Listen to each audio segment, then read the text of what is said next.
I'm Nikki Lowe and welcome to the Wisdom for Working Mums podcast show, where I share insights and interviews that support women to combine their family, work and life in a more successful and sustainable way.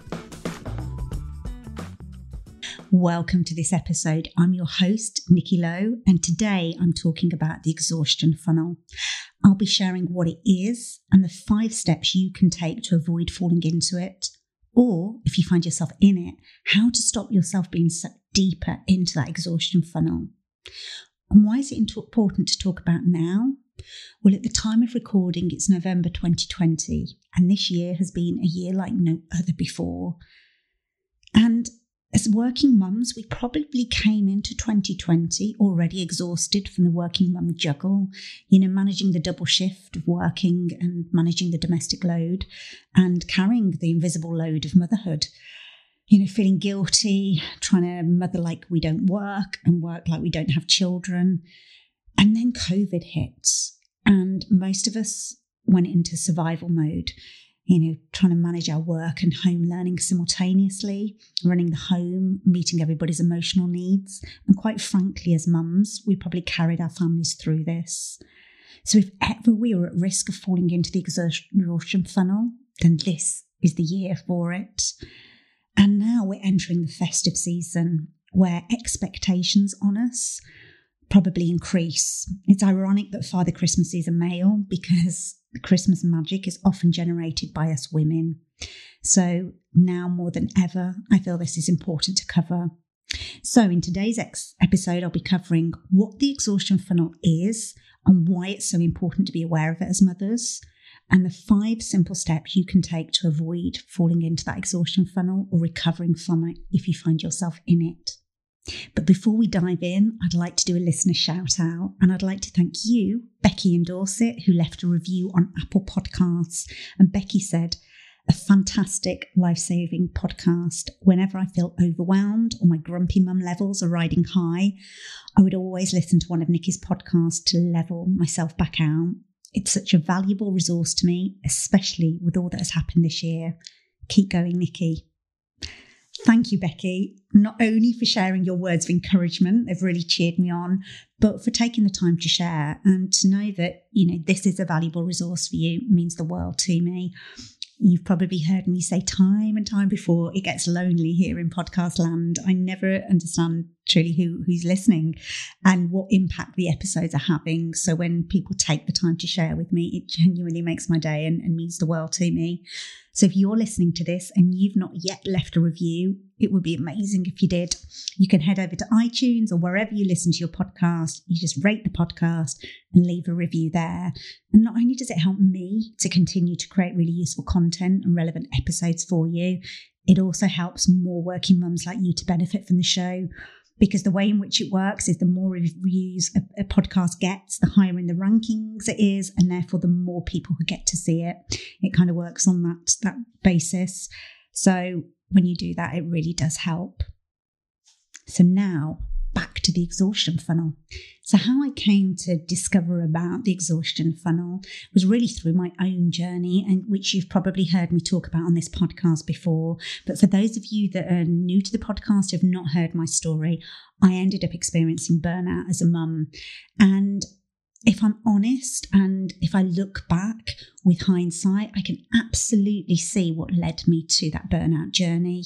And it was falling into this exhaustion funnel.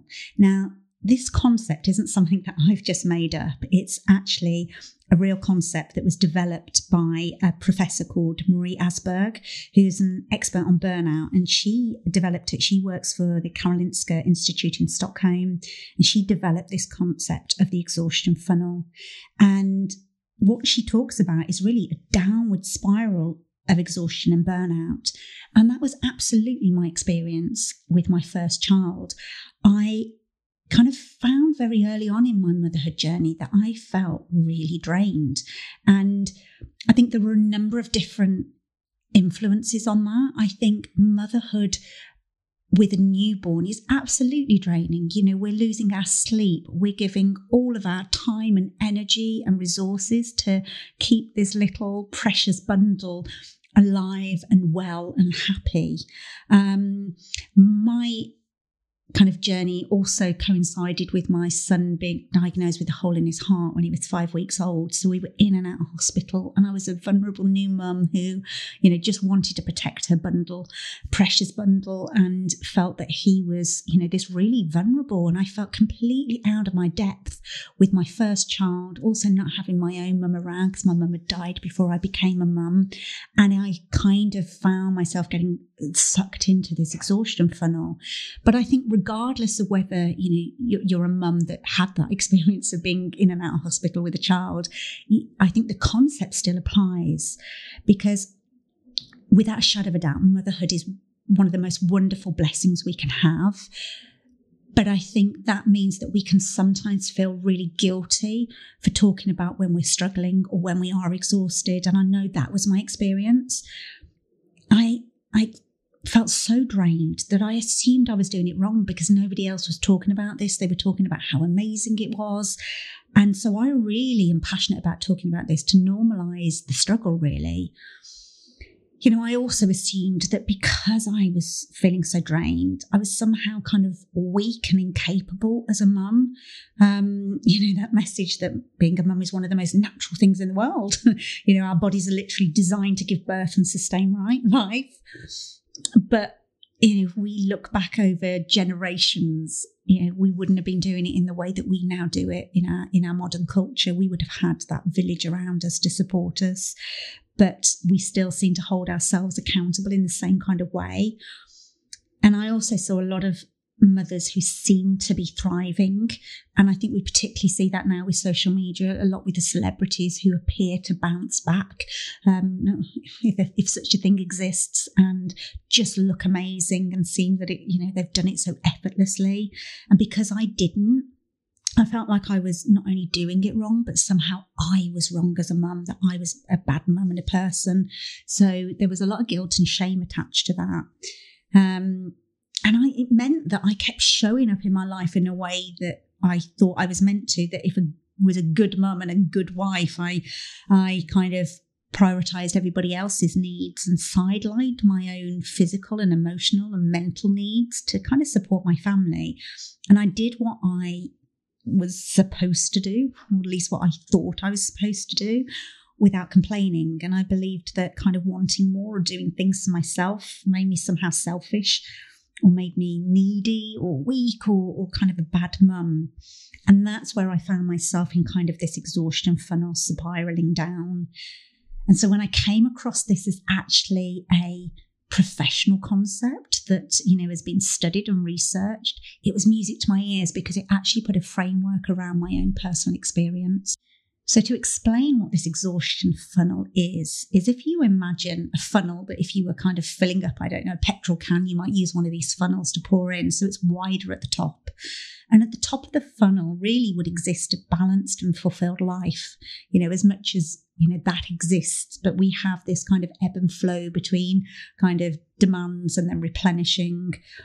But as you enter the funnel, you kind of start to narrow down, and you can only really focus on your immediate problems and demands because you've got less energy, you're feeling exhausted. And what we're talking about here is really when you can only focus on the immediate problems and demands, that's often the domestic load of being a mum and also juggling your career.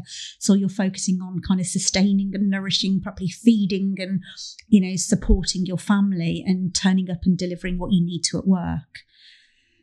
And to cope with these demands, kind of the funnel shows that we narrow our focus of life to focusing on solving those immediate problems and demands. And we then start to spiral down into this funnel, and we progressively give up more of the enjoyable things in life, which we believe to be optional, to make way for kind of more of the important things. And if you could see me doing this, I'd be putting it in kind of inverted commas, the important things in life, like work and the domestic load. And there sits the problem, is that this kind of funnel is like a vortex that sucks you in. The more exhausted you become, the more you have to let go of things. And the things you believe you need to let go of are often the exact things that will help you get out of the funnel. And my experience was that the further I slid into the funnel, the more I gave up on the things that nourished me. And then it left me feeling more exhausted and more unhappy. And I kind of emerged from the bottom of this funnel after finally getting diagnosed with adrenal fatigue or adrenal burnout. And I was a shadow of my former self. Prior to becoming a mum, I'd been a highly capable, professional, successful woman that had kind of done many things in her life. And I found that, I was in this place where my world had become very narrow in its focus. And I was struggling, and not realising at the time how the hell I'd got there, until I realised an important truth, that I couldn't be a good mum or a good wife or a good person unless I nourished and sustained myself. And I'm not just talking about self-care here.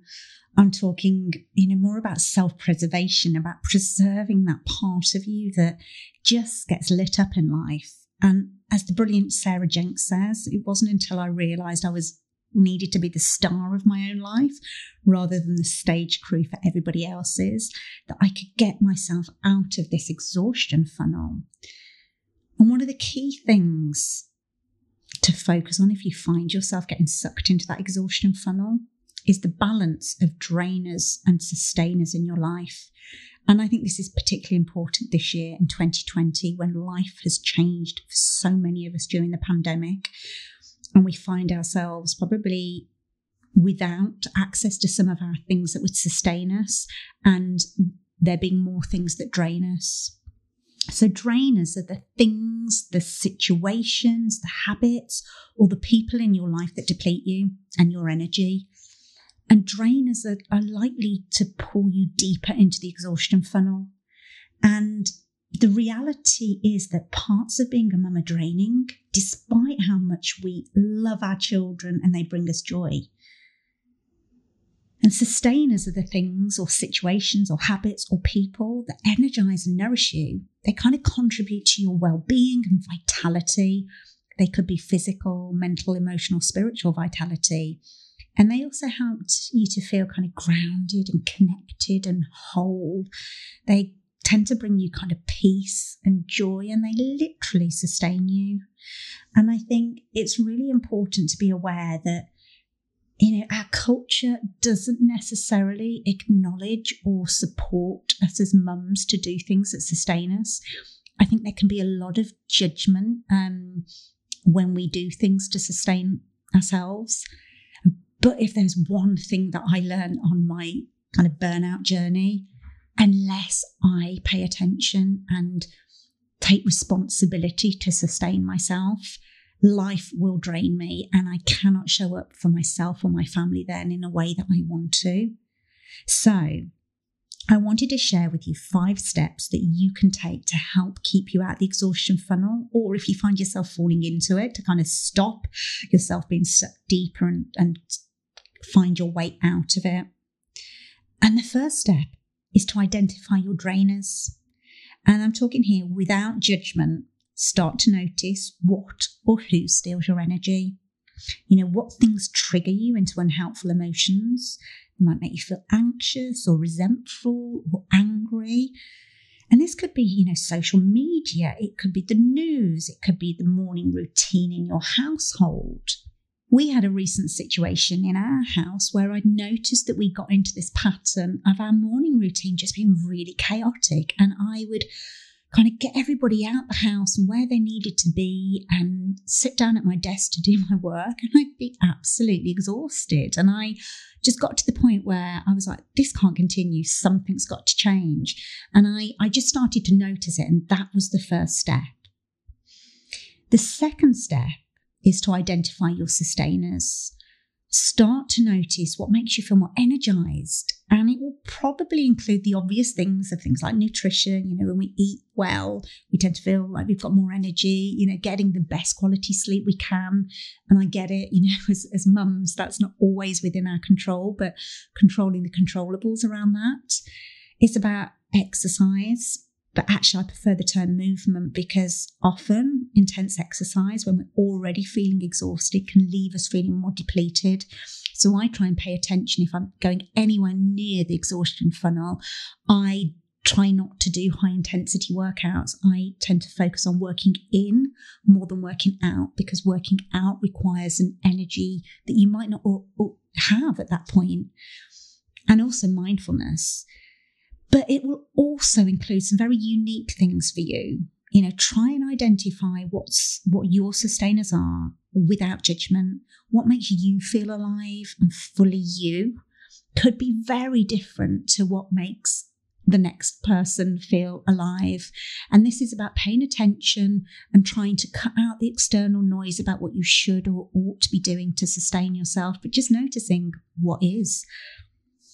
And the third step then is taking an honest assessment, starting to do an audit of your typical day or your typical week, and reflecting on your routines and habits and ways of working, and actually being honest about how many drainers do you have across a typical day or week, and how many sustainers do you have, and what's the balance between them. And just notice that with as little judgment as possible, because the tendency is we might notice this and then kind of beat ourselves up or get more critical or, add on kind of more judgment about what we should be doing.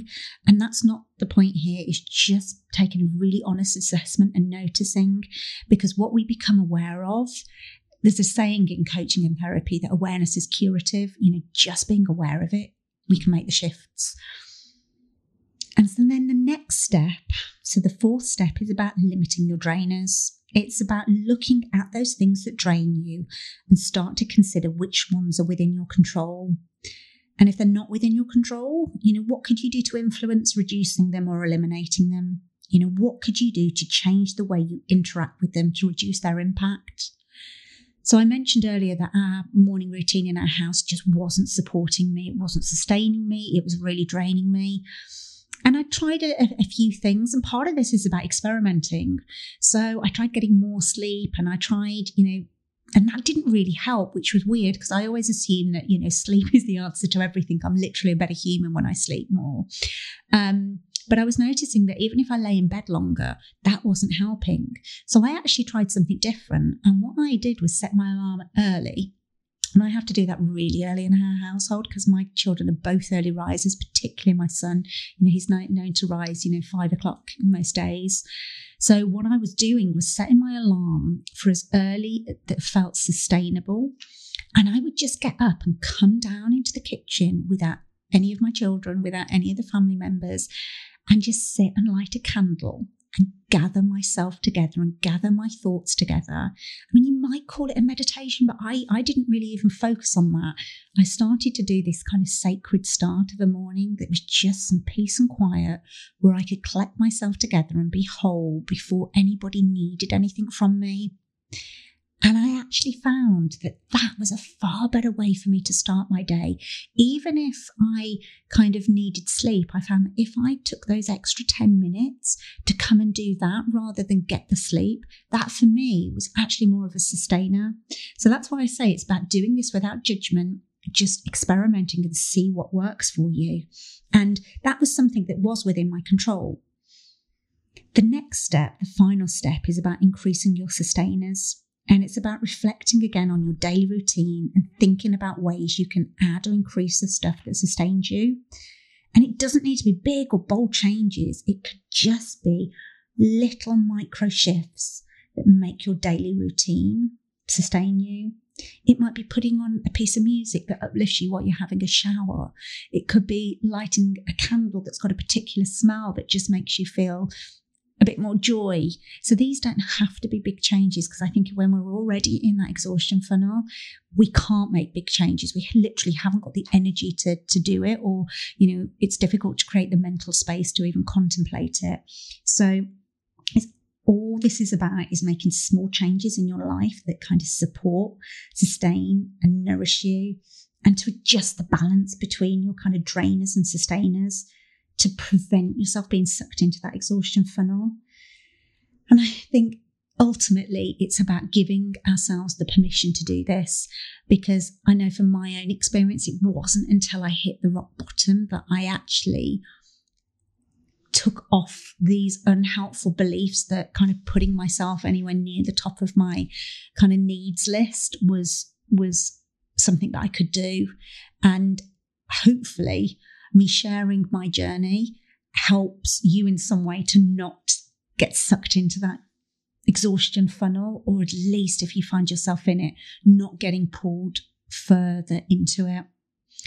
So the key message from this episode is that it's easy to find ourselves in this gravitational pull of the exhaustion funnel as working mums, but there are some simple steps that we can take to avoid falling into it, or if we're in it, to pull ourselves back out of it. And it's about kind of identifying our drainers, identifying our sustainers, take an honest assessment of our kind of typical day or week to see where the balance is, and then taking steps to limit our drainers. And the final step is about increasing our sustainers.